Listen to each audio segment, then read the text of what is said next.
So y'all know it's an Asian. We not doing the stores, right? So I haven't either, but I kind of have to go to the gas station because there are no black owned gas stations like around here. If you know some, please tag them. But I also have to go in there and get my products. You know what products I'm talking about? The Quick Trip don't sell them products. So when I say they have been being extra friendly, I mean, I went in the store and the man gave me, I think the price of the stuff was $6.99. I promise you that man charged me $4.99. And I've been going to that store for years. He was like, "Hey, how you doing? You need anything else? We got they is trying to get y'all need but they have been friendlier than ever now. Going to them stores, I bet they be a little bit more friendly. They have learned. I don't think they learned enough, but I'm still boycotting. I'm just letting you know. Them attitudes done changed in them stores. Just so y'all know. It's not hurry up and buy. It's let me see what I can do like it should have been in the first place. Common sense approach.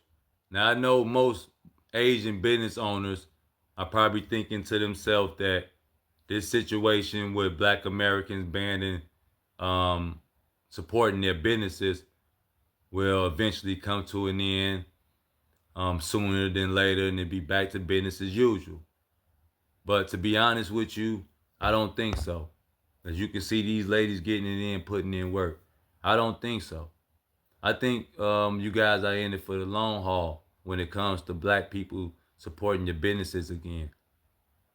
And I'm gonna give you a few reasons why I think so. Number one, a lot of people been waiting on you to fuck up anyway. And that's just the truth. A lot of people have been waiting on you to fuck up. Which leads me to number two. You have close to 50 million black Americans in this country. A lot of them who have been waiting on the opportunity to provide these services to their community. But you was in the way, which leads me goes back to number one. A lot of people been waiting on you to fuck up. And last but not least, a lot of black Americans have been talking to their children about this. And there's a lot of things you don't want to be in the eyes of your children, but you definitely don't want to be a hypocrite and to look weak in front of your children or in the eyes of your children. So for me to sit down and have these conversations with my children on why we shouldn't support these businesses and then to go and start back supporting them makes me a hypocrite to my child, and it also makes me look weak. So for the it's a few more reasons, but those just a few reasons why I feel like things will never go back and be the same as it was. It's common sense approach. I think at this point we all need a black on everything, including gas station. I don't know if you guys have it anywhere. You should start pointing people out to it because people need to know that black folks literally have a lot of things, and not just the things that which like the nail salon, the beauty supply store. That has been proven that black Americans have it. Now at this point, we need to have black on strong businesses that everybody will know that this is actually in the black community. Example, the gas station, very very important, because most of the people I've seen talk about it is literally talking about, oh, where can we get a black gas station. Secondly, we need a bank. Like, is there a black bank? Like, you guys help us, let people know where all of this is, if at all. If not, somebody needs to start considering this business idea. Anyway, guys, welcome back again to my YouTube channel. It's so good to have you. Thank you so much for clicking. When you saw these videos, I'm going to let the rest roll. Then I'll come back with more commentary. Credit belongs to original creators of those videos. Don't forget to like, subscribe, share, and drop your thoughts in the comments. So let's go watch, then I'll come back with more. I've been saying this shit for years, but as Asian Americans, anti-blackness is fucking holding us back. I remember 6 years ago, a then Yale student, Eileen Huang, published an op-ed in which she explicitly called out our community's refusal to speak out against the systemic injustices that black Americans have been facing in this country for centuries. And this op-ed went viral in the WeChat parent groups. Not for a damn good reason though, because the responses overwhelmingly were along the lines of, oh, your parents sacrificed so much, how could you say this against your own people? basically framing the author as a traitor against their own community for speaking out against a very valid problem. Now, keep in mind, these people are professionals, PhDs, people who have been experts in their fields for decades, yet at the same time, not being able to hold two truths at once and immediately getting defensive.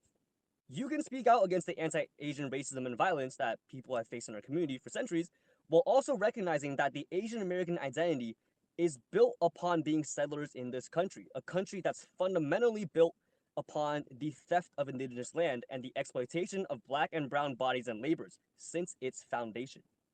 You can be part of a community, love it, and be proud of your heritage, while also being able to criticize its flaws and wanting it to change for the better. Because being a full member of a community is not blindly defending it. That's tribalism. Being part of a community is being able to recognize and speak out against its flaws so that it can become a better community built upon love. We spend so much fucking time debating Wasian meetups or the definition of ABGs, but when it comes to the shit that actually matters in today's world, mass surveillance, police brutality, genocide, deportation that ultimately affects us as well, we are fucking nowhere to be seen. We have not shown up consistently. We have not shown up. And honestly, even we've made shit worse at times by continuing to peddle these stereotypes and continuing to buy into the model minority myth. We have so many people in this digital world with influence and with a platform, and yet we have no collective sense on how to effectively combat anti-blackness in our community. That's fucking absurd. Because the more we talk about, oh, it's us versus them, it's red versus blue, that's where the people in power want us to be. And they have us exactly where they fucking want us to be. Because the more we talk about this shit, the further we get from recognizing that it's actually top versus bottom, from actually building class consciousness, let alone class solidarity, which is what we desperately need right now.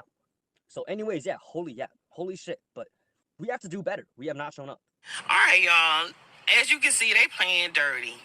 They are using our own people to promote their businesses, offering things like a penny for these grand openings. And this girl is actually going around state to state, child. And I just don't understand. Harriet Tubman would never. I was in her comments, but she blocked me several times on my different pages. So I just said, well, let me screen record what I could. And what's up, South Carolina? Where's my braids? My wig flag, my track. What's up, Savannah, Georgia? Where's all my braids? My wigs. Oh shit, do the coon shuffle. Do the coon shuffle. Do the coon shuffle. Jigga, jigga, jig. Jigga, jigga, jig. And that's why I said that boycott shit y'all talking with them Asians ain't gonna fucking work. Because we have a black woman online harassing, bullying another black woman for doing her fucking job. For doing her fucking job. But that community, though, we supposed to come together. This is why I say black people, today's black people, this is why we can't get shit done. This is why we can't get shit done. Because y'all are so caught up in race emotions. Y'all don't move with no precision, unorganized, overly emotional, and then do stupid shit. Do stupid shit. Win the battle, lose the war shit. Consistently. That's how we move today. We don't move tactical at all. So instead of that lady says she is partnered through someone else to do that for those people. First of all them fucking Asian stores and shit got to do is do a penny sale and y'all niggas gonna show up. It's about to be back to school. Y'all kids gonna have to get their hair done, all that shit anyway. Y'all bitches gonna have to get y'all hair done. Them box braids to go on them trips to Jamaica and shit. Them cruises y'all about to go on and spend that to use that credit card to go on. So come on now. But instead of her saying, because y'all aren't gonna be like, you know what, sis, you don't have to do that. I got some connections. You could partner with X, Y, Z, woot the woot, so you don't lose no money and food on the table for you and your family. But that's the thing, y'all when y'all gonna tell her to boycott, so she can't do her job because y'all chose that y'all want to do a dumbass boycott. That's unsustainable because we don't have anything to sustain this. We don't have the infrastructure or the means in place to sustain this shit. But y'all are so emotional they're gonna jump up and do some dumbass shit. And then when by September, y'all gonna be right back over there. Can I get my nails done, please? Can I get some hair? The United States of America and this administration tried to boycott China. And look where we are now. Tried to tariff the fuck. That didn't work. Why? Because we don't have the infrastructure in America anymore to sustain that shit. Oh my God. But y'all niggas think y'all, man. But y'all want to bully that black woman. And y'all ain't gonna put no money in her pocket though. Nah, but it's easy to coon and bully her on and harass her on social media through multiple pages after you got blocked the first time. Weird ass behavior. Mean girl shit. Think it's just hair and nails? Well, go ahead. Take them Hondas back that y'all be driving, them broke ass, raggedy ass Hondas, them Nissan Altimas y'all be riding in the dirt with curb rash and bald tires, them motherfucking Hyundais and shit. Go ahead, take them back. Go get you a Chevy. Oh, the Kia K5, yeah. Y'all done replaced the Nissan Altima with them motherfuckers. Go turn them back in. Go get you a Ford. Go tell all them black folks that might be working at that Hyundai factory that they got out there in Georgia now. Go tell them, hey man, quit your job. We boycotting them. Tell them to quit their job. And that you gonna feed their family. Oh, okay. It took our ancestors. The reason why the bus boycott and for the during the civil rights movement was able to work was because we had the infrastructure in place to sustain the year plus long boycott of the buses. They pulled their resources together. They pulled their networks together because they actually had community back then. We just got niggas that want to think peace all day on TikTok. Or get behind a podcast mic and say, rise up. But then there's nothing to sustain these things. Because we don't move tactically. We don't move with sense. We just rah and want to rise up. And then when other niggas try to highlight this to actually give real solutions, you tell them they're a coon. But good luck. Good luck. Bully niggas, right? But the sad part about that is you only can bully your own people. So this Asian guy goes off on black people and actually challenges black people, to actually, go out and go ahead and do a boycott. But check this out, right? So that Asian man put out a challenge to black people to go ahead and boycott Asian businesses. He asked us to go out our way to go ahead and boycott Asian businesses. And it's really not a problem. You see, the thing is, a lot of these Asians is getting on this app talking about how much they don't need us and how much they don't need our money. So why are you so much in our hoods then? Why are you everywhere but your own neighborhoods, right? Why don't you go ahead, and pack up your little, nail salons, your little restaurants and all that and everything that you got going on? Why don't you go ahead and pack up all your businesses and get up out of our hood? See, the fact of the matter is that you guys need us. We don't need y'all. You guys need us. We don't need y'all. You ain't never seen a Jamaican restaurant, Haitian restaurant, Black American soul food restaurant in Little China or any Asian community. You guys don't support anything that we do. You guys don't support none of our businesses. I ain't never seen Asians walk into a black establishment to actually purchase anything, to actually pay for anything. Actually walk into a black establishment and actually spend money with black people. I ain't never seen Asian people do it. So how you gonna sit here and act like, oh, we don't need you. Yeah, y'all need us. The whole world need us. We don't need y'all. We put food in your baby's stomach. Every time we spend our hard-earned money, every time we spend our dollars in your establishment, those dollars are taken out of circulation from our community and is sent to your child. We put food in your children's mouth. You guys don't put food in our children's mouth. We feed your children. You need us. We don't need y'all. You guys don't support us for anything, and guess what? We're still good. We still good. Our kids still eat. We still look good. Our kids still go to school. We got black excellence all around us. But you guys want to highlight the worst of us and plaster it all over the media, all over the world, so you can participate in this little white supremacy game. See, the truth of the matter is that all these nationalities that be coming up around us know that black people is under economic attack. They know that black people is under economic attack, economic oppression, that there's an economic warfare that's going on against black people. So you know what they do? They take advantage of that. They come into our communities, they live among us, they stay among us, you know what I mean? They open up their businesses, they make money from us, then talk behind us behind our backs. Talk behind us behind our backs. They participate in our oppression with white supremacy, but try to stay quiet and act like they not. Come on. Y'all need us. We don't break bread. Y'all don't break bread with us. We break bread with y'all, and we still good. We feed y'all children. When a sister goes get her nails done in an Asian restaurant, she's literally putting a spoon in your baby's mouth back in Asia. Let's be real. Y'all don't break bread with us. Whatever we say is hot. We make the culture here, and we the ones who's buying. We have the buying power. We the ones who said, hey, Mercedes-Benz is hot. Benz is hot because we said it's hot. Jordan is hot. We said it's hot. Nike's hot because we said it's hot. It ain't y'all. Nobody ain't following y'all. Y'all following us. And it's not just the Asians. I'm not talking about all the Asians, but a lot of them. But it's not just them. It's all these other nationalities, the Arabs, the Indians, all these people. You go into a black mall, right? All these Arabs are in there.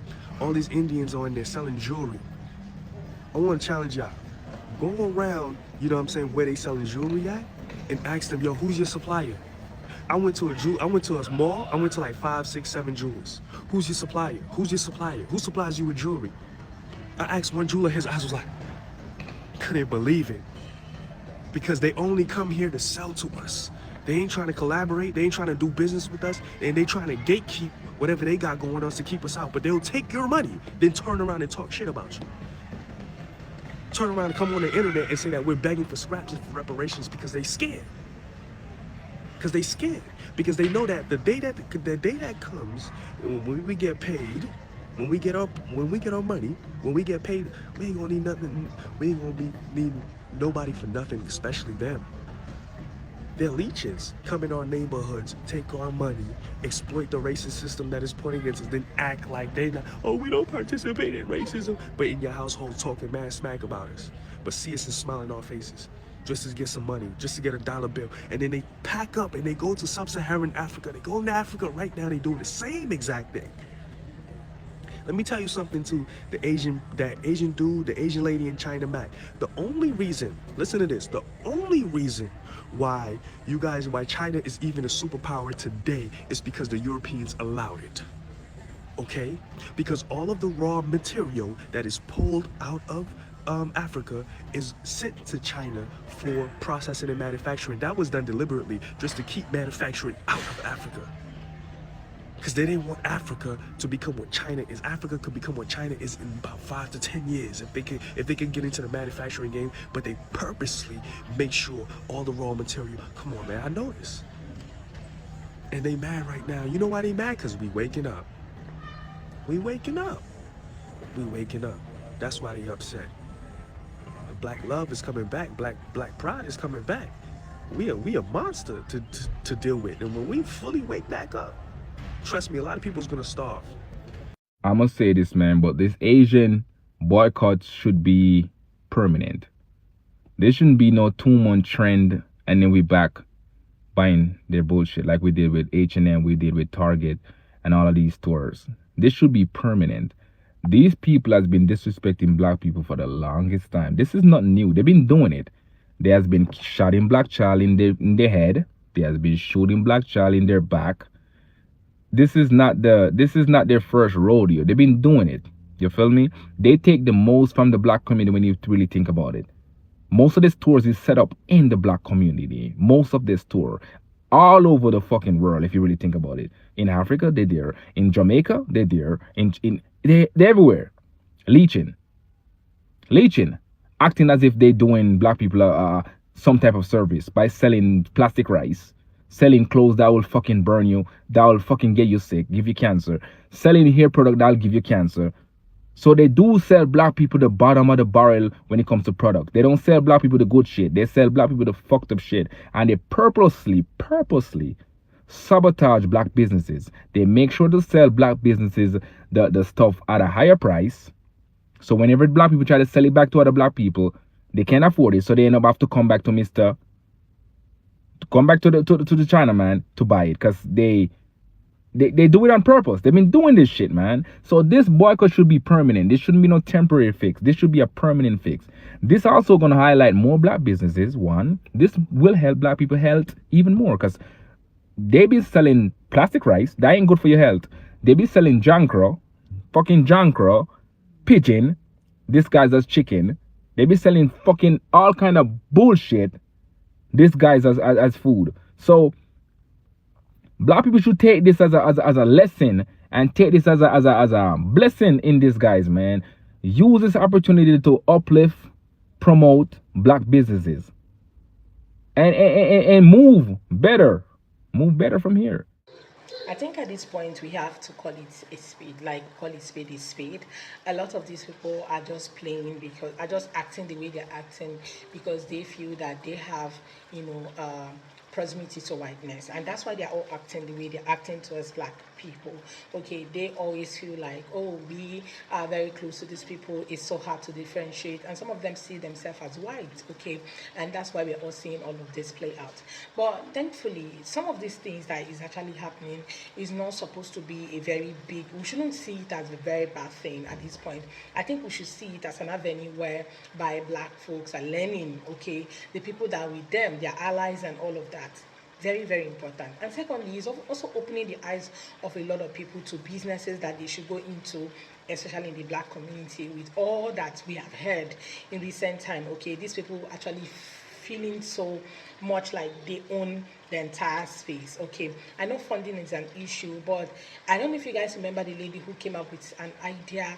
I've forgotten the thing she called it. Okay, she came up and was like, oh, after the election, when everybody were like they wanted to buy black and all of that, so she came up with that idea. And you guys saw how a lot of people literally donated with their whole hearts. People donated to that cause. Okay, so people should actually somebody should start up, you know, a platform where they finance black-owned businesses, because it's such a pity that we have some very big people in the black community, and yet you have a lot of black folks, okay, complaining about how it's so hard for them to get business finances. Very, very bad. I think at this point, people should literally consider this as a business idea, find a way to finance businesses, and of course, you're going to be getting something from it. So there's a lot of things, okay, when you go into you know, such businesses, you're going to get a lot, okay, you're going to make a lot of money. So people should consider that, because a lot of communities are actually doing this for their own communities as well. Okay, now as a business owner who is also in the black community, don't use prices to chase away your customers, because most times I've heard black folks say, oh, the reason why we don't go to black owned businesses is the pricing is just so expensive, but these other people are way cheaper than, you know, going to a black business owner. All of this have to be put in, you know, factored in. Okay, as a business person who want to literally attract customers, we need to think about ways to curb, you know, cost, okay, in businesses, so that people don't have to pay so much, okay, buying from you as a business owner. How can you, you know, try to mediate between the customer and the pricing and yourself? Okay, find a way to curb the pricing, because if it's cheaper the other way, people will definitely go there than coming to buy from you, which is more expensive. So in all that you do, I think you should just literally consider, okay, your community as a business owner, and whoever is supporting as well, the consumers also, so, you know, think about your own community members, how we're going to support their businesses, how to push their businesses forward.